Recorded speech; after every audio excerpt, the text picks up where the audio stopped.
on va discuter des expériences réciproques de chacun. Voilà. Et là, on a des recommandations pour la gestion du titre d'investissement. OK? Donc, l'investissement عندنا القانون العضوي لا كوني زمان كي كنا بالسيستم كي كنا عندنا ديريكسيون جينيرال دو بودجي كانت مكونه من دي ستركتور شارجي دو فونكسيونمون دو بودجي دو فونكسيونمون يخدموا d'une manière différente parce que ورثوا على هذوك التقاليد تاع المينيستير du plan. OK? Donc les structures du plan sont restées telles ou les procédures du plan sont restées en vigueur pratiquement القانون العضوي حتى 2015 حتى 2018 c'était les procédures du plan qui étaient en vigueur مازالهم للان d'ailleurs pour certains cas dans certains cas. Donc l'investissement humain c'était la notion de secteur. Donc un secteur hydraulique, un secteur agricole, un secteur bâtiment et on loge une enveloppe budgétaire où avec l'enveloppe elle sert à gérer des projets, à financer des projets. OK? Donc la notion d'investissement, ensuite l'opération d'investissement, c'est dilué. Donc on ne sait pas exactement qu'est-ce qu'il en sort. Ça commence avec 3 opérations, on finit avec 2. C'est-à-dire avec 3 opérations présentées lors des discussions budgétaires, et à la fin, on en achèverait la disparue ou les remises en cause, ou là on demande un refinancement. Donc, il est clair que cette procédure n'était pas bien gagnée. Donc la loi a dit tout simplement, la nouvelle loi, avec un investissement, c'est une opération unique qui a un début et qui a une fin. Donc la grande innovation, c'est celle-là. Okay? Deuxième innovation, c'est la loi a introduit, bon, d'une manière générale, quel qui est instauré par la loi, mais en matière d'investissement, ça reste encadré par la direction générale du budget. Okay? Ça reste encadré parce que ce sont des investissements qui peuvent se l'eau. C'est des milliards de dinars. Okay? Donc on n'a pas intérêt à laisser lâcher les opérations. Il faut les surveiller de très près. Et donc chaque fois qu'il y a par exemple une modification d'un budget d'investissement, il faut remonter peut-être ça jusqu'à la direction générale du budget. Okay? En la décentralisant, en confiant à monsieur le DPSB certaines opérations, c'est une bonne chose dans la mesure où la loi 1815 تهدف الى ايش نقولوا حنايا تجزئه الميزانيه لاتوميزاسيون دو بودجي يقول الناس كاع تشارك في الميزانيه. Chaque acteur doit participer à l'élaboration et à la préparation et à l'exécution des opérations du budget. OK? Donc هذا هو الهدف. Chacun devient responsable des opérations qu'il fait. Ce n'est plus l'ancien système où, par exemple, il y a un DAG qui décide de tout. Actuellement, vous avez des responsables de programme. Il y a comme un responsable de programme de la prévention, et soins. Programme de prévention, comme un programme de formation, comme un programme d'administration.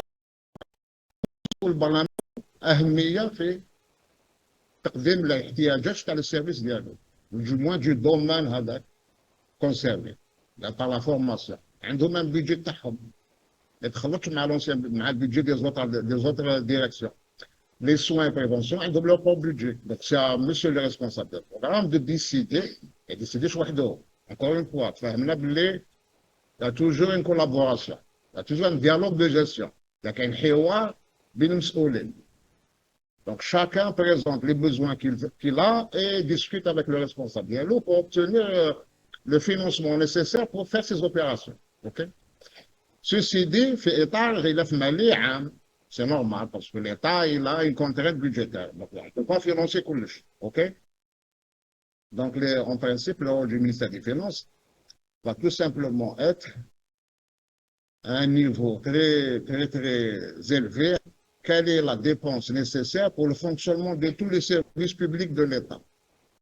Ces 1000 milliards de dinars ou les 2000 milliards de dinars, on répartit en fonction des ministères, bien entendu les ministères, on répartit l'enveloppe, ensuite on la remet, qui troche des questions, on remet par programme d'abord, troche par programme ce programme, Donc, qui est contre le décret de répartition, les ministères sont invités à répartir les dépenses à l'ahsab titre tawahum. Est-ce qu'ils ont besoin de fonctionnement en termes de rémunération du personnel, traitement, investissement et transfert. Donc, les grandes catégories de dépenses qui sont intégrées au niveau de 4 grandes catégories. Personnel, comme l'air, fonctionnement, investissement et transfert. Oui, OK? Donc, les références Tawana, c'est qu'actuellement, on a une loi, on a des décrets d'application, 12 décrets d'application qui sont sortis et des circulaires qui sont assez nombreuses où les gestionnaires trouvent qu'on a peut-être un peu trop. C'est-à-dire, parce que normalement, une circulaire qui est elle doit soit annuler l'ancienne, mais comme ce n'est pas dit, donc elles sont toutes en vigueur, ce qui pose un petit problème de compréhension. OK? Donc, عندنا عندنا également des décrets, des circulaires spécifiques aux établissements. Alors, tous les établissements ont خصوصية, OK? Les établissements n'ont de là, OK? Donc, il y a l'État, il y a les établissements. Les établissements, en attendant actuellement, doivent avoir des procédures adaptées de gestion. Les procédures de gestion adaptées, mais elles ne. Et normalement, c'est au tutelle de tous les ministères de créer un système de gestion financière du budget adapté à chaque établissement et même adapté à chaque ministère. Okay? Parce que le canon l'Adoui, canon il est indiqué dans l'arsenal réglementaire préalable, chaque ministère doit développer un référentiel spécifique pour élaborer et exécuter le budget. Ce n'est pas encore fait. Dans la grande majorité, personne ne l'a fait. Mais c'est un document. Pardon? Mais c'est un document très important. Chaque ministère aura ses propres.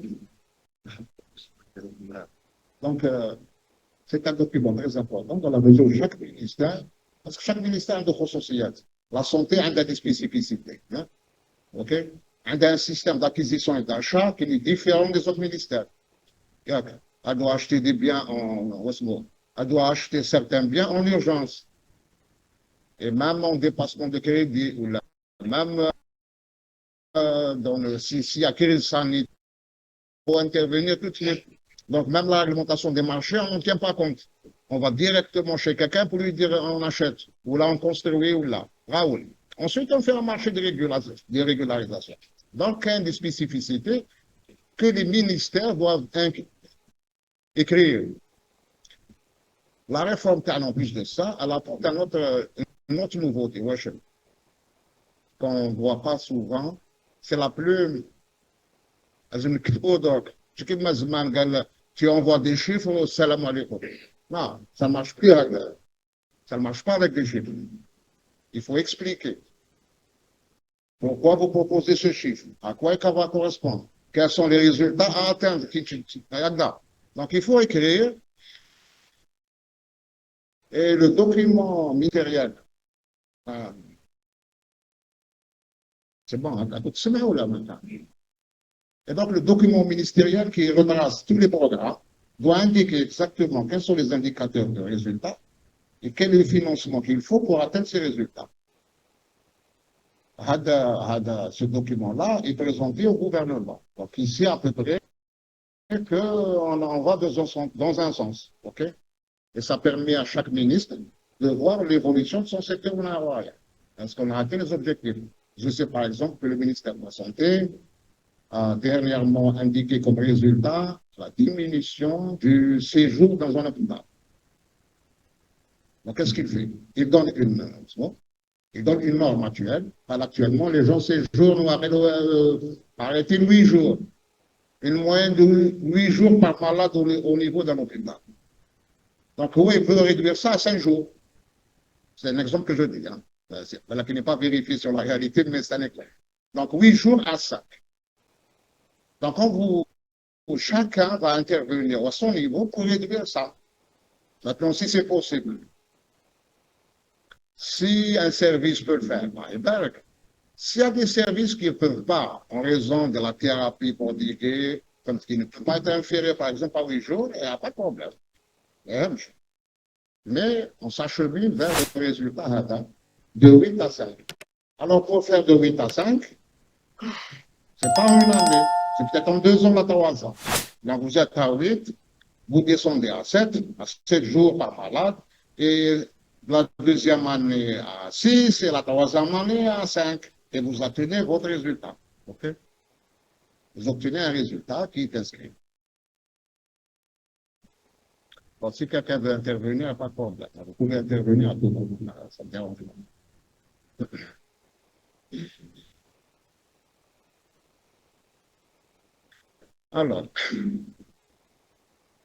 Alors, je fais un petit, je fais un petit laïus sur les établissements de l'administratif, parce que les établissements administratifs, même s'ils sont différents en matière de patrimoine, en matière de commandement, en matière de représentation, sont quand même touchés par les dispositions de la loi. Donc la loi dit clairement que les établissements publics sont également, appliquent les mêmes principes que ceux appliqués à l'État. Okay? Et ils sont soumis à des procédures et modalités adaptées.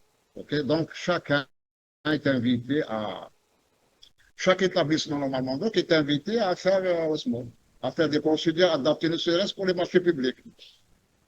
Normalement. عندنا إطار عام. Oui, d'accord.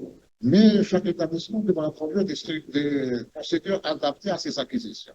Je sais que peut-être personne ne l'a encore fait, mais ça devra être fait, hein, tôt ou tard. OK? Alors, les EPA. Les EPA sont des organismes extra-budgétaires. Ça ne veut pas dire qu'ils ne bénéficient pas du budget de l'État, mais ils sont extra-budgétaires. C'est-à-dire qu'ils sont à la périphérie de l'État. C'est l'État et en même temps, ce n'est pas l'État. OK? Parce qu'ils ont une autonomie de gestion, ils ont un ordonnateur, ils ont un patrimoine propre. Le patrimoine de l'EPA se distingue du patrimoine de l'État. Il peut rester en justice. Il y a des ressources propres. L'État n'a pas de ressources propres, c'est le Trésor public qui collecte les ressources au profit de l'État. Mais vous, vous avez des ressources propres en tant qu'établissement. Okay? Alors, vous pouvez faire des formations au profit de votre institution et ça ne va pas au compte du Trésor comme certains le croient, ça va au compte de l'établissement au niveau du Trésor. C'est différent. Ce n'est pas la même chose.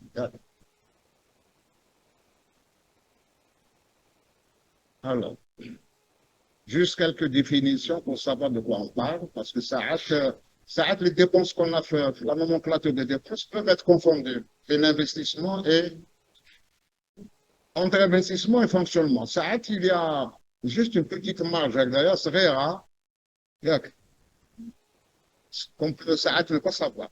Parce qu'une opération d'investissement, si vous achetez un exemple, vous achetez 10 000 micros, ou la 1000 micros, ou la 1200 micros, ordinateur. Hein? Il faut aller au ministère des Finances réclamer une décision d'investissement. C'est une décision d'investissement. Le montant est grand. Mais si le service ordonnateur, il y a en fonction de 58 wilayas, oui, dans chaque wilaya, un montant qui lui permet d'acheter 20 micros. Ça devient une dépense de haussement. Et ça devient une dépense de fonctionnement, parce que c'est un petit montant. OK?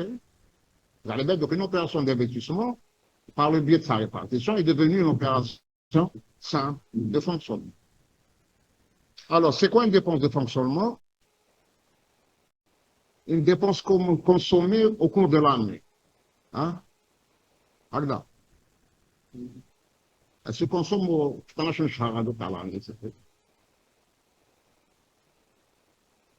et qui consacre ce qu'on appelle une diminution de la fortune, comme les Suisses ils définissent le budget d'Aham, une dépense de fonctionnement comme une diminution de la fortune nationale. Parce que l'argent avec il est parti. Chez de carottes, vous avez mangé, vous avez acheté du papier, des chaises, ça y est. Il n'y a pas réellement une richesse produite par ça.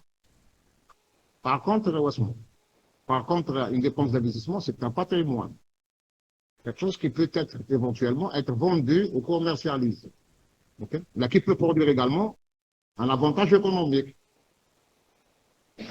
Si demain vous avez, si vous avez des scanners et que la loi vous autorise à faire des opérations payantes au profit de quelle collectivité, ou là, je ne sais pas, le scanner va produire de la richesse. OK? Alors bien, c'est un investissement. Il a une valeur commerciale. Donc, c'est le patrimoine de l'entité augmente quand il y a investissement. D'ailleurs, en économie, un investissement est une dépense qui est destinée à augmenter la richesse de celui qui l'engage. Les dépenses de transfert, je ne sais pas si vous en avez, peut-être vous pourrez en avoir. Le ministère a des dépenses de transfert, qui malheureusement ça a des dépenses de transfert, c'est tout simplement la bourse des étudiants. Okay? Les transferts ont une particularité, vous ne demandez rien aux bénéficiaires. Parce que quand tu as une bourse à un étudiant, moi je vais demander. Parce qu'il y a un contrepartie qui est مقابل ما فيش مقابل تمدها له خلاص ياكلها ولا يرميها ولا يصدقوا.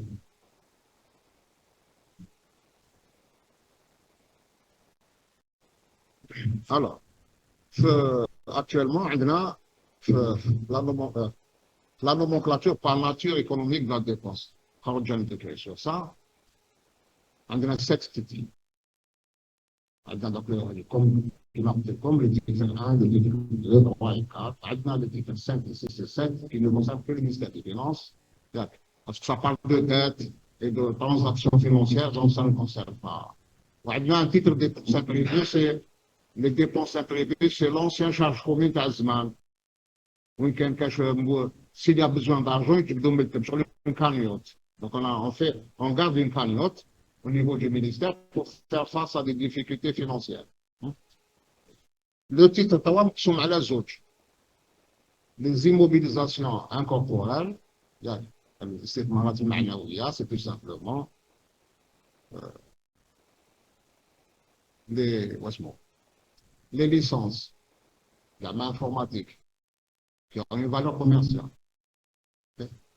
Les brevets commerciaux, qui ont une valeur commerciale. Si jamais le ministère de la Santé, ou une école crée une application sanitaire ou l'informatique destinée à gérer quelque chose et qui est possible de vendre à travers des licences, c'est un investissement incorporel. Donc, fait d'argent. Okay? Les obtentions végétales, la formule à Coca-Cola, la Kahmoud, voilà. C'est un investissement. Et bien, il faut payer un droit.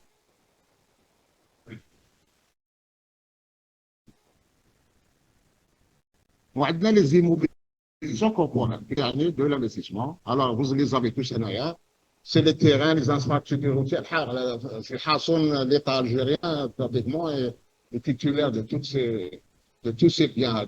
Les terrains, les aérodromes, les plages, le domaine maritime, le domaine fluvial, les rivages, les les bâtiments civils, militaires, OK? Tout ça, c'est les investissements.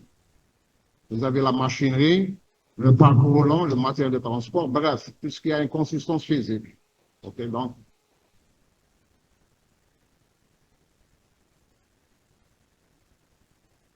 voilà.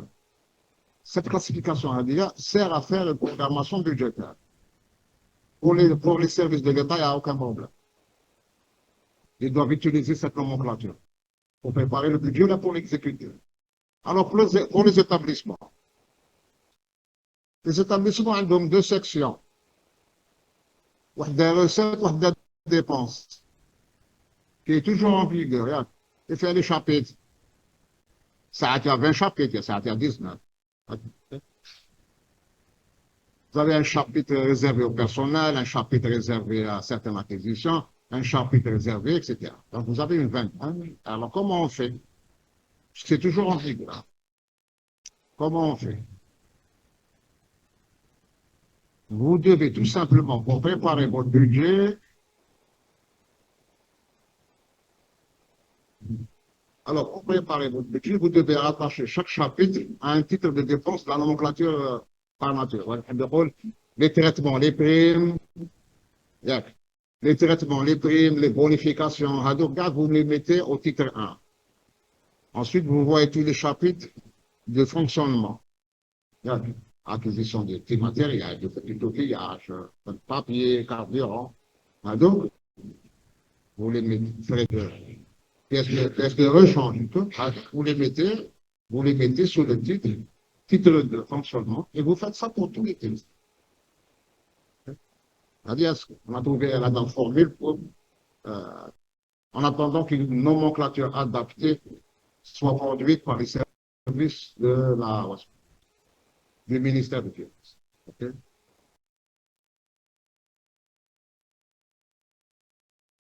Alors, rappel de quelques principes. Les relations, العلاقات بين الدولة ومؤسسات تاعو sont régies par un contrat. تعهد. On fait une convention. Contractuel. Alors, نكتب هي contractuel أو conventionnel ou contractuel. La réglementation on fait qu'il y a deux documents et en fait, il fallait choisir juste un. Contractuel ou conventionnel, puisque conventionnel, c'est à peu près la même chose qu'un contrat. Okay? Et on a fait ça comme ça. Il y a une convention qui dure à peu près 5 ans, qui établit une relation entre les ministères et l'établissement. Et on fait chaque année un contrat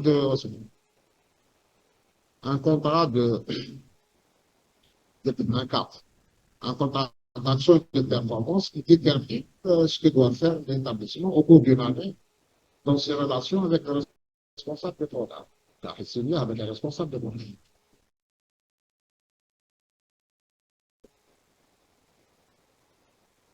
Alors, moi, je fais le cadre conventionnel. Le cadre conventionnel comprend la mission assignée à l'établissement. Alors, là, je décliné par activité. Le cadre مصطلح جديد de l'activité. Ah, il figure nulle part. L'activité d'un établissement, c'est les principales missions d'un lot. Ou là, les principales missions des ministères ou d'un programme. OK? Donc, vous allez normalement décliner une dizaine d'activités principales au sein de l'établissement. Prenons un hôpital. Hein? Quelles sont les principales activités d'un hôpital? Il peut faire par service. Il peut décliner ça par service, parce que chaque service a des activités. Donc, il dit, j'ai 10 services, j'ai 10 activités. Oui, il fait un budget par rapport aux activités. C'est un budget par activité, on n'a pas de service. Okay? Et il présente ça au ministère. À mon service, donnez-moi le nom d'un service. Hein? Alors, médecine interne, il a besoin de 20 personnes, d'un spécialiste en ceci, il a besoin de 20 paramédicaux, ça c'est les traitements qu'on doit payer à ce nom. Il a besoin d'un scanner, d'appareillage de tout type, hein, etc. Et la facture. Okay? Il a besoin, au cours de l'année, d'acheter des pièces, du carburant, il a besoin d'une voiture des autres pour faire des missions à gare, il a besoin de missions à l'étranger, etc. De la formation, et vous faites une enveloppe sur ça. Donc, ces 3 enveloppes sont réparties par activité, et c'est comme ça que vous les présentez au ministère. Donc, pour le moment, l'activité ne vous est pas encore demandé, peut-être l'année prochaine ou là dans 2 ans, il va falloir produire un budget par activité. La loi, regarde, c'est prévu, mais ce n'est pas encore applicable. Mais il faut y penser. Donc, déjà, pensez à répartir vos dépenses en fonction d'activités. Alors, les activités, chaque secteur développe ses activités. Il n'y a pas une intervention du ministère des Finances comme la nomenclature par nature, qui dira. Mais les autres, la nomenclature par activité, elle est spécifique à chaque établissement. كل واحد يديرها كما يحب اللي يحب يديرها بار سيرفيس يديرها اللي يحب يديرها بار اوتر فورماليتي اوتر ديكوباج ادمنستراتيف براسو كل واحد اوكي c'est chaque établissement ou chaque ministère qui développe sa conception de l'activité. D'accord. Ceci dit, il y a une petite, une petite remarque. Si l'activité MPH un budget conséquent, une petite activité, ce n'est pas la peine d'en faire cas. Donc ça correspond à un budget assez consistant. Si vous avez l'activité fait à 2 millions de dinars ou là 1 million de dinars, ce n'est pas la peine de diriger l'activité. Sauf là où il y a 20 millions de dinars, ou la 30, ou la 40. Voilà. Donc, la mission déclinée par activité. Pardon. Alors, les objectifs et indicateurs de performance. Ça, c'est la nouveauté en fait de la loi. Il faut toujours indiquer un indicateur, indiquer le résultat recherché et l'indicateur qui le mesure. Alors, l'indicateur, il y en a deux. L'indicateur de départ et l'indicateur d'atteinte des résultats. Okay?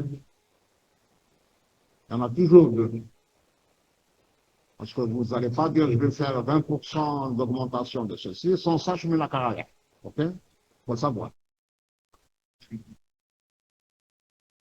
Le contenu, puisque vous êtes en relation avec le ministère, ou vous êtes responsable du programme, vous attendez à ce que les gens vous passent des comptes rendus périodiques. Donc, vous allez rédiger des comptes rendus périodiques. OK? Vous allez définir à quel moment, tous les 3 mois, tous les 4 mois. Le 1er juin, le 31 juillet, et vous définissez le timing de reporting à faire. Les modalités et révision du cadre conventionnel. Comment on révise le cadre conventionnel? Est-ce qu'il est révisé unilatéralement par le ministère ou par le responsable, ou est-ce que c'est une entente entre les deux services, entre les directeurs, on l'arrange d'un commun accord. Et puis, on doit prévoir également les conséquences inhérentes à la non-atteinte des résultats prévus. Pour dire qu'est-ce qui se passe si tu n'atteins pas les résultats. Alors là, grand mystère, on ne sait pas. Est-ce que c'est un blâme ou une lettre disant que tu n'as pas atteint les objectifs ou je ne veux pas aller jusqu'au limogeage ou d'aller au Sénat. Mais on manifeste le.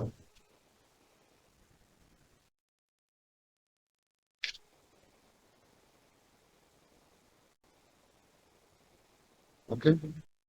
Et puis surtout, vous allez dire qui au ministère s'occupe de cet aspect. Quel est le responsable qui traite avec vous? Vous n'allez pas traiter avec plein de personnes. Parce que vous n'allez pas. Chacun il va développer ses idées. Donc vous traitez toujours avec la même personne. Okay?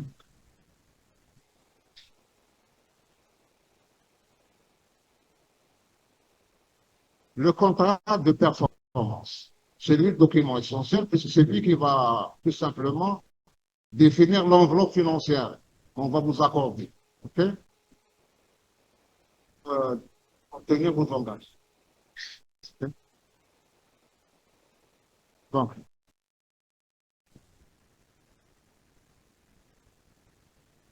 alors. Donc, on reprécise les indicateurs.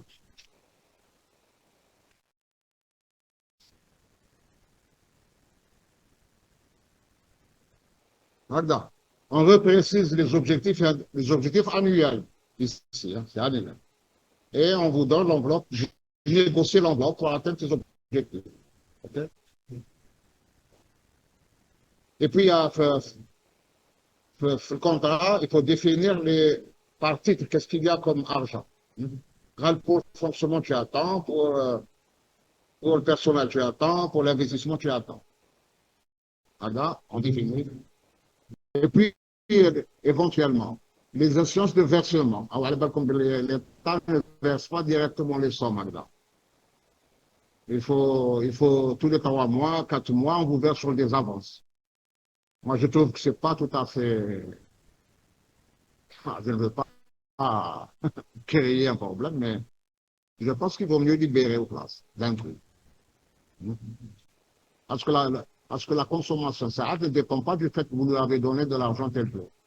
Il y a plein d'obstacles, de considérations qui fait que vous ne pouvez pas utiliser tout de suite une enveloppe. Un cycle, l'enveloppe. Elle a un cycle. OK? Et puis, vous faites ce qu'on appelle un rapport sur le rendement. Le rapport sur le rendement, tous les établissements et les services du ministère envoient ça au responsable de programme qui synthétise des informations et fait ce qu'on appelle un rapport mensuel sur le rendement qui va être consolidé au niveau du ministère. C'est ce qu'on a fait au cours de l'exercice. Tout simplement. Okay. Voilà. Quelles sont les ressources des établissements? Okay. Les ressources des établissements, il y en a plein. Elles sont prévues par la loi. Vous avez les subventions accordées par l'État, qui constituent le gros du financement. Le produit de la fiscalité affecté à l'établissement.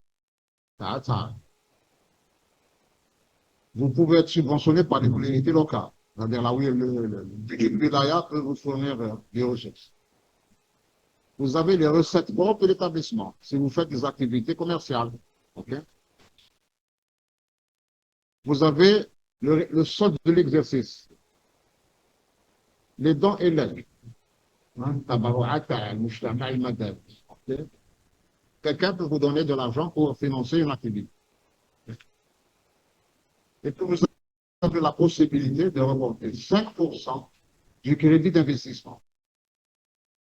Regarde, si vous avez un solde disponible, si vous n'avez pas consommé tout l'argent de l'investissement pour une année, vous êtes autorisé à prélever 5%. À condition que les crédits disponibles soient à hauteur de 5%. Si c'est à hauteur de 5%, c'est bon. S'il dépasse, par exemple, 5%, vous ne pouvez que 5 sur 6. Donc, là, c'est un calcul simple à faire. Okay. Ensuite, vous avez remarqué les crédits de la délégation de gestion. Parce qu'actuellement, donc, le ministère de la Santé, maintenant, est autorisé à déléguer des opérations pour les établissements. Le responsable de l'établissement devient ordonnateur de l'opération, normal. Il fait un contrat de délégation. Et quand il gère ça pour le compte de l'État, il est en droit de demander certains avantages. Il peut demander des ressources pour la prise en charge de la délégation. Mais ce n'est pas dans le budget de l'établissement. C'est de l'argent qui vient du ministère. On vous demande de faire ça, mais ce n'est pas votre argent. Donc, il n'est pas budgétisé. Hein? Il reste à part. Voilà. Vous pouvez obtenir des ressources actuellement par le jeu des transferts de crédit, des mouvements de crédit. Okay? Alors, les mouvements de crédit,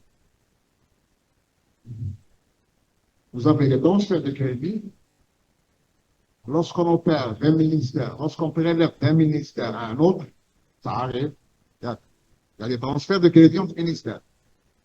Si le ministère de la Santé a besoin de ressources et que une demande budgétaire est présentée, on peut dire, tiens, il y a X ministère qui a beaucoup d'argent, on a le chouïa et on donne à celui-là. Mais il faut une décision, un décret présidentiel. Okay? De ministère à ministère. Okay? Vous avez des virements de crédit. À l'intérieur du ministère de la Santé, on peut prendre de l'argent du programme formation pour alimenter le programme soins. OK? On peut le faire.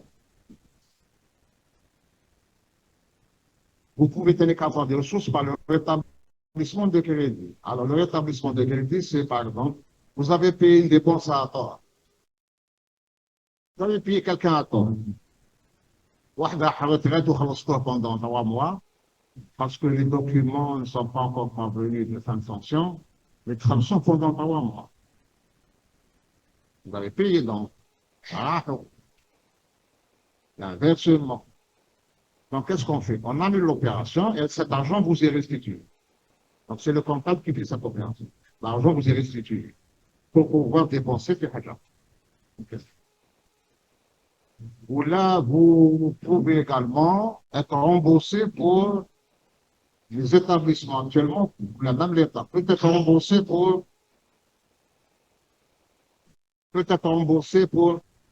l'argent dépensé par exemple, vous avez fait une salade, exemple, vous avez réalisé un amphithéâtre, on décide de l'affecter à un autre service. Il y a qu'un affecté là, d'établissement à établissement, d'un service de l'État à un service de l'État. Mais il faut rembourser. Donc, le service qui a cédé le bien est habilité à demander le remboursement des fonds qui ont servi à construire adéquatement l'amphithéâtre. Donc, il sera remboursé. OK? Mais il faut qu'il fasse la demande. S'il ne la fait pas, OK? Vous avez les fonds de concours. Les fonds de concours, c'est des suppléments. À charité publique. À charité publique. Une seule publique par quand je vous donne 100 millions pour prendre en charge les malades mentaux, vous les utilisez, vous pouvez les utiliser. Okay?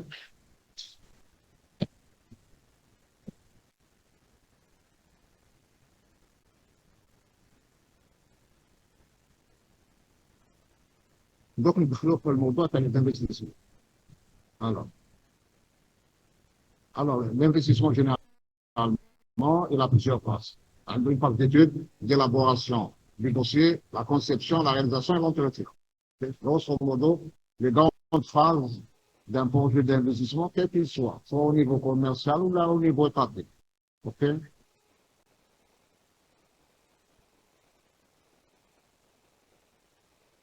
Actuellement, on classe les projets chez nous en 4 grandes catégories.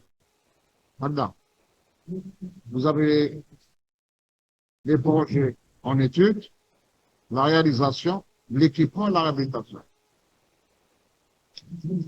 Actuellement, vous ne pouvez pas obtenir, si vous faites une demande d'investissement, on ne vous l'inscrit pas tout de suite.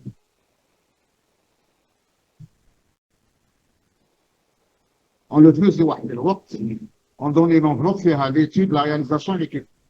On s'aperçoit que on va faire oublier comme quoi on réalise l'étude, on réalise la structure, ça n'est pas équipé. Place au drame. Donc, on va demander une réévaluation. Donc, en 2012, le gouvernement a décidé qu'il y a d'abord une étude, quitte qu'il me dira, parce que l'étude, ça a été fait une année, 2 ans. Il y a des études qui prennent 4 ans. Pour que c'est un barrage, ça fait 4 ans d'études. Donc, tu réalises l'étude, elle est validée quelque part par l'autorité compétente. Vous vous adressez au ministère pour solliciter un financement. Et vous inscrivez l'opération en réalisation. Donc, on va faire une décision d'inscription en réalisation. Quitte que la réalisation, il y a la réception définitive, c'est bon, tout va bien. Vous demandez une enveloppe pour l'équipement de l'établissement. Donc, il y a 3 phases. Actuellement, ça se passe là.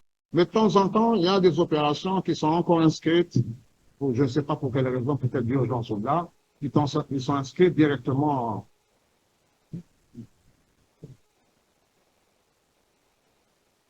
Voilà.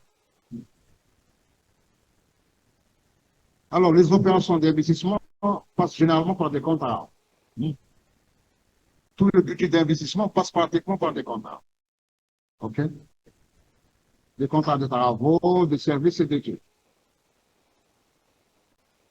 Par contre, il n'y a pas de fourniture au niveau du titre d'investissement. Il peut y avoir des fermetures, mais de manière très, très aléatoire. Alors, on a une législation qui parle de maturation des projets d'investissement. Moi, je m'explique par la maturation d'un projet. Actuellement, le problème en matière d'investissement, c'est cette phase de maturation. OK? Alors, les maturations, c'est l'ensemble des études effectuées depuis l'idée du projet jusqu'à l'inscription au titre d'un programme. Okay? Donc, vous allez maturer un dossier. Généralement, elle ne concerne que les opérations d'investissement.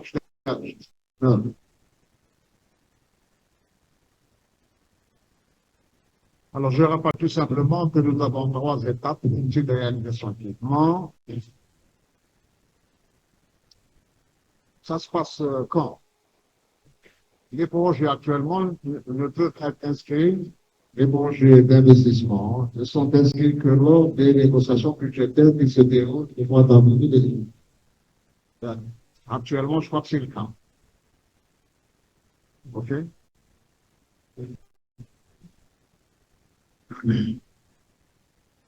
Alors, vous élaborez, le ministère élabore une fiche technique et il prend cette fiche technique, il va au ministère du budget, il dit j'ai envie de réaliser un CHE ou l'AGDA. OK? On y inscrit une opération d'étude. OK? Donc, il faut savoir quel est le terrain, la capacité, le terrain, etc. Il ramène cette étude. OK? Le ministère, une fois que les opérations sont validées, inscrit l'opération. Alors, les études. Alors, quand je dis études, ça a l'air d'être un grand dossier, mais ce n'est pas le cas de tous les projets d'équipement. Vraiment, c'est les grands projets. Et des petits projets n'ont pas besoin d'une étude aussi poussée. Hein? Donc, ça a une fiche technique de fait. Surtout si l'investissement est répétitif. Imaginez par exemple que vous réalisez chaque fois le même type d'hôpital. Regarde, le même type.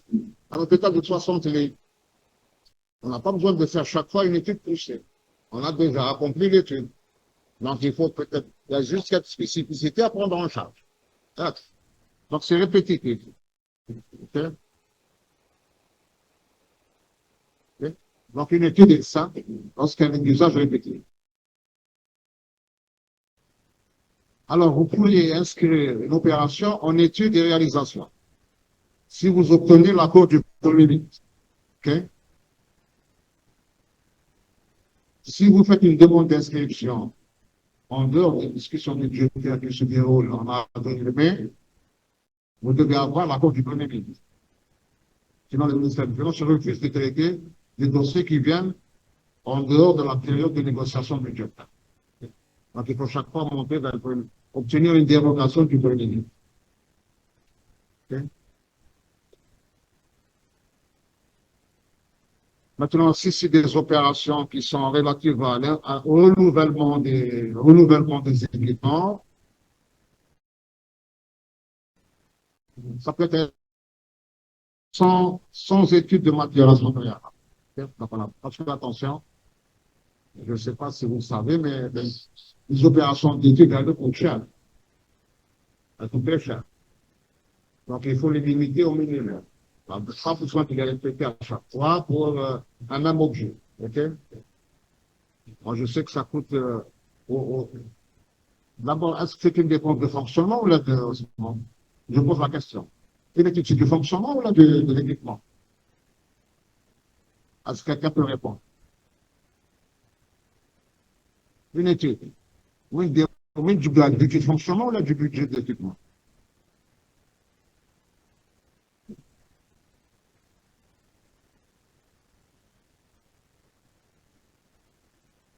Elle est tirée du budget d'équipement?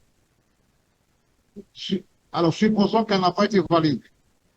Ça correspond à quel investissement? Elle n'a pas été validée, c'est-à-dire elle est rejetée. Donc, ça ne peut être que du fonctionnement. Normalement, les études sont inscrites, les études seules, sont inscrites en fonctionnement. Maintenant, s'ils sont associés à un dossier, si vous avez une opération étude de réalisation, ah, ça, c'est de l'équipement.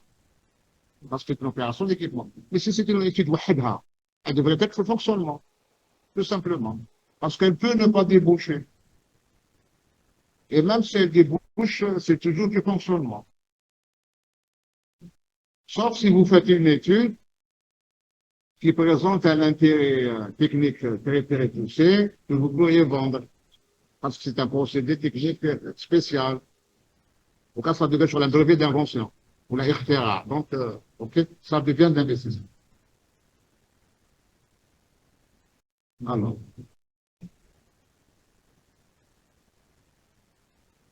l'inscription et la maturité des projets d'investissement est traitée par le décret 2403. Je fais l'année des références à deux pour aller un peu, pour vous permettre d'aller voir ce document. Il y a un décret de 23-2018 qui modifie le décret 2403. Et on applique toujours le décret 98-227 dans certaines parties. Donc, une nouvelle alimentation, mais pour touche, on, okay, on fera toujours application du décret 98-227 relatif aux dépenses d'équipement de l'État. Alors, OK. Donc, les étapes d'un investissement ou la d'une étude. OK. La phase d'étude et d'opportunité, c'est dans le décret 98-227. On l'applique toujours. Mais pour les projets structurants, pas pour les petits projets, pour les grands projets. Une phase d'opportunité, de d'application, une phase de faisabilité, une phase d'étude d'exécution, détaillée. OK. Et chaque fois, c'est des étapes. Lorsque la table de faisabilité est bonne, validée, vous faites une deuxième étude et ainsi de suite. Alors, le gouvernement, en septembre 2023, a décidé que toute opération, toute étude de matériel qui n'est pas été validée ne doit pas être retenue. OK? Il faut qu'elle soit validée. Ça n'est pas parti. Hein? Elle doit être validée, certainement par l'autorité compétente, tout simplement. Okay? Ou bien par des bureaux spécialisés. La CNED, par exemple, la CNED, la Caisse nationale d'équipement, on l'a chargé de faire des études spécialisées. Okay. Alors, elle fait des études elle-même ou valide des études déjà menées par d'autres bureaux. Ça passe par elle. Si elle dit OK, ça passe au public. Si elle dit non, ça ne passera pas au public. Okay. Alors, le dossier d'inscription d'une opération d'investissement. Le décret 2403 dit spécifique clairement que vous devez tout simplement justifier l'opération. Vous la devez la décrire. Vous devez également proposer ses objectifs et ses résultats. Et vous devez également spécifier son impact sur l'environnement. Voilà. Si vous construisez une cimenterie, si vous faites une cimenterie, vous devriez examiner quel est l'impact sur les populations. Vous devez également faire une évaluation financière. Quels sont les coûts directs et les coûts indirects? Quelles sont les charges récurrentes, les charges qui vont venir après que vous ayez réalisé l'investissement? Ça, vous faites un projet, vous ne pouvez pas vous arrêter là. Il y a encore des dépenses pour son exploitation. Donc, vous devez les prévoir. Donc, ça me coûtera 1 million de dinars sur 5 ans, là sur 3 ans, ou 1 million de dinars par an pour pouvoir exploiter mon infrastructure. OK? Vous devez fournir également un avant-projet d'exécution. Donc, un calendrier des tâches, etc. Et vous devez présenter quelque chose de très important, un dossier d'appel d'ordre. OK? La commission des marchés va vous demander un dossier d'appel.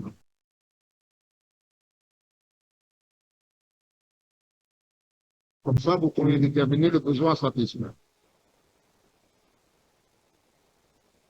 Et là, vous avez remarqué que ça n'a pas beaucoup changé. Entre le 98-227 et le 24-33, c'est à peu près la même consistance qu'on vous demande.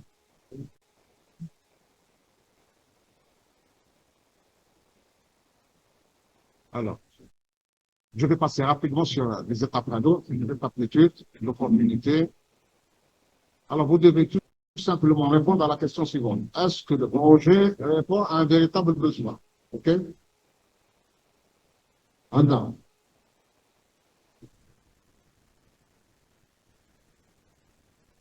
La législation sur les marchés publics, il indique clairement que toute dépense publique doit répondre à un besoin d'intérêt général.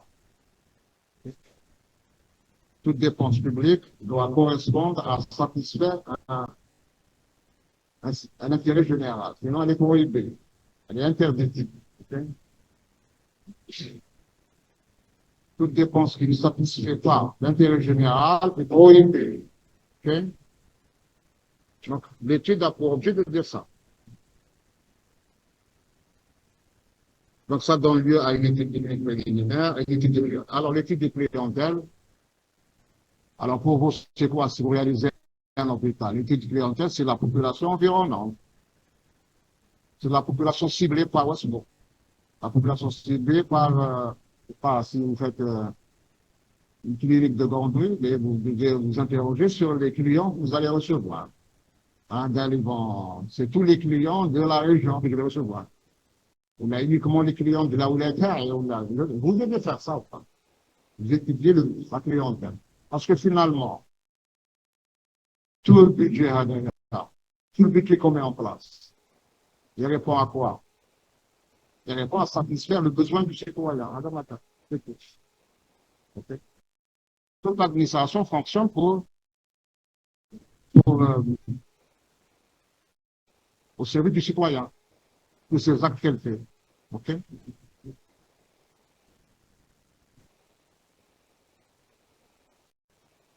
Alors, vous faites une évaluation économique, l'installation d'un projet. Comme c'est un projet public qui n'est pas vocation commerciale, donc vous n'allez pas faire vous n'allez pas faire une étude poussée. De toute façon, il n'y a pas de débouché commercial à la création d'un investissement public. Encore que ça, si vous faites une autoroute, vous pouvez tout simplement dire quel est le gain en économie d'essence pour la nation. Alors, donc, ce qu'on appelle une rentabilité sociale. Si vous faites un CHU, vous pouvez dire, dans une spécialité très poussée, ça va limiter les transferts à l'étranger. Vous pouvez les évaluer. Ça va nous permettre de faire X millions d'euros d'économie parce qu'on les soigne ici. On les envoie à l'étranger, ils coûtent tant à la journée, c'est pas 200 euros par jour, par mois, sont là 400. Vous dites, si je les soigne ici, ça me coûtera 1 million d'euros, et je transfère pour 4 millions d'euros. Donc, on fait une économie de 3. Donc, vous pouvez tenir ce genre de raisonnement. Moi, je sais quand on construit des autoroutes, c'est ce qu'on fait. On dit, quel est le nombre de voitures qui passent?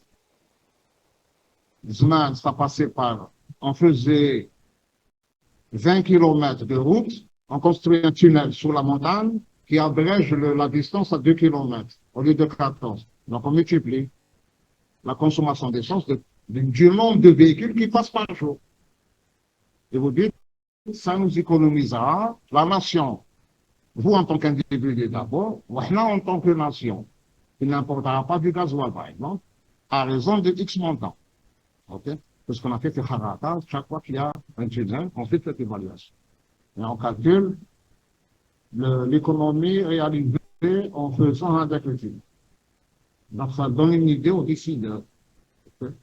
Il y a aussi la pièce, ils évaluent aussi l'usure de la pièce. C'est un peu compliqué, là, ça demande des aspects mathématiques ou là, l'usure de la pièce, etc.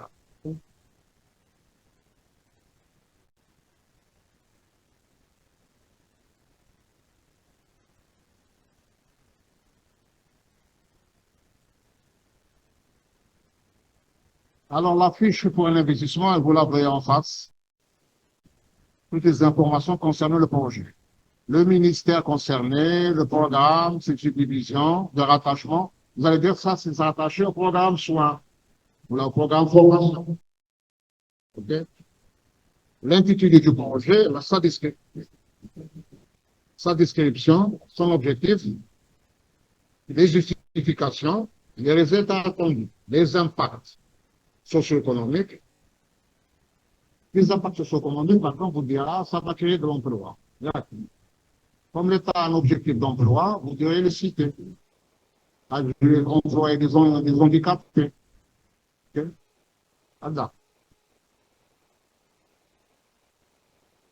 La durée prévisionnelle de réalisation, la population ciblée, la localisation du projet. Et surtout l'assiette foncière, parce qu'apparemment, ça pose beaucoup de problèmes. Maintenant, il faut trouver une assiette foncière pour faire un projet. Regarde.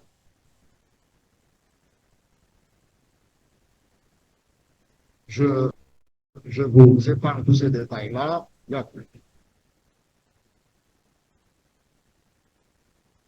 Vous devez faire une estimation du coût complet d'acquisition.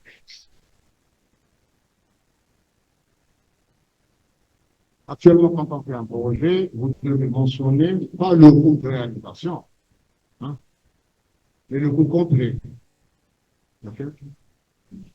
Vous avez le coût de l'acquisition, la somme que vous payez pour recevoir un projet, plus toutes les sommes, tout l'argent qui gravite autour.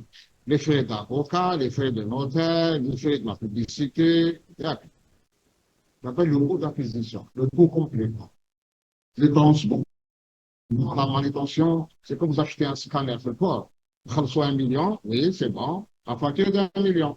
لازم تجيب حتى لهنا لازم تخلصي من entreprise spécialisée. خلص l'assurance, jamais كاش ما يصرف خير. اوكي شكون اللي يحملوه شكون اللي يجيبوه شكون اللي يترونسبورتيوه شكون اللي يطلعوه حتى الفوق دونك autant de frais qui viennent s'ajouter. Ok, هكذا.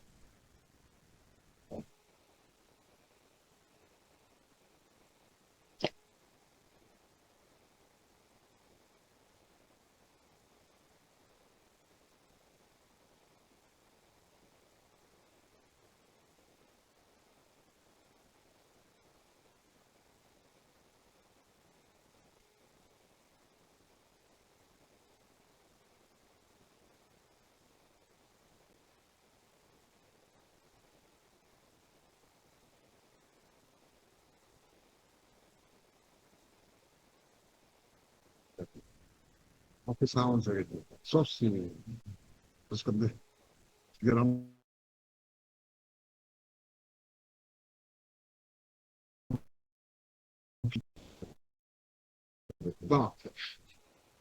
on va arrêter 5 minutes ou, hein, le son du brouhaha.